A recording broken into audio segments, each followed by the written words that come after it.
Pour réaliser un titrage comme celui que vous voyez défiler derrière moi, je vous invite à regarder les explications qui suivent.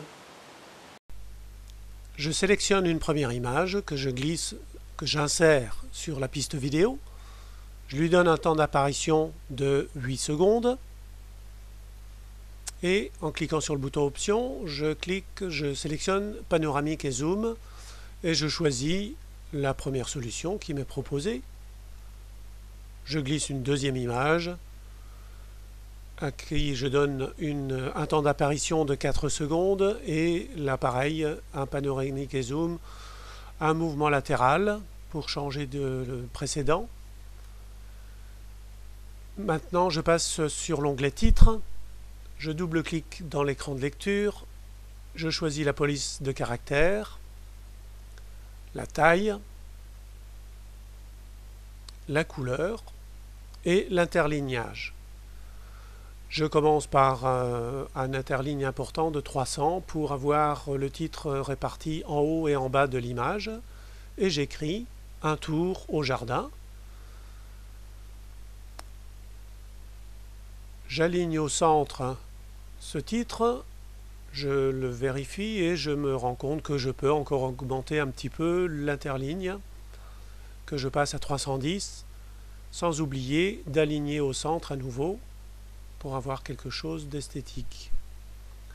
J'y mets également une bordure de 4 en l'occurrence, je choisis la couleur et je fais OK.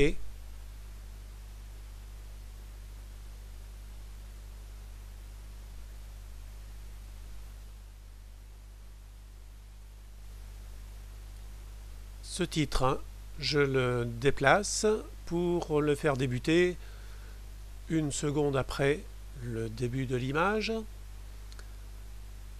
Je lui donne un temps de présentation de 2 secondes et je le copie. Je l'insère tout de suite à la suite et ce deuxième titre, je lui donne un temps d'apparition de 4 secondes. Maintenant, je vais appliquer un effet.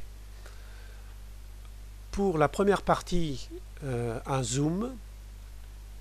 Pour tout le texte, le début sera à 5, c'est-à-dire très grossi, multiplié par 5, et à la fin, il devra être à taille normale. La seconde partie, je lui donne également un effet d'animation, un fondu arrière du coup.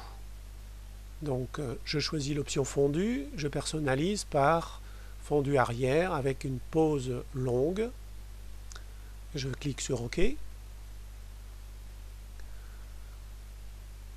Mais à la lecture, je me rends compte que il y a un petit vide.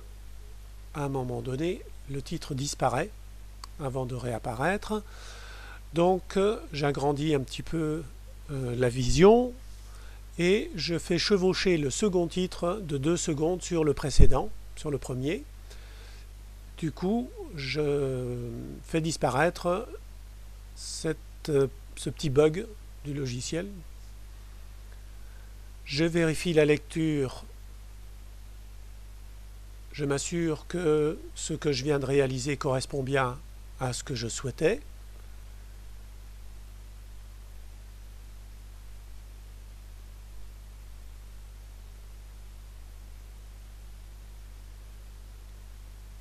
Si c'est le cas,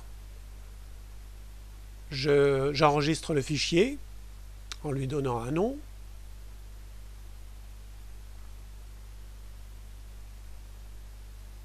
Ensuite, je crée un fichier vidéo par l'onglet Partager.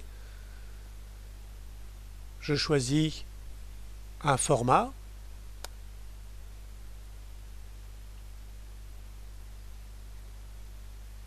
Et voilà ce que donne ce titre.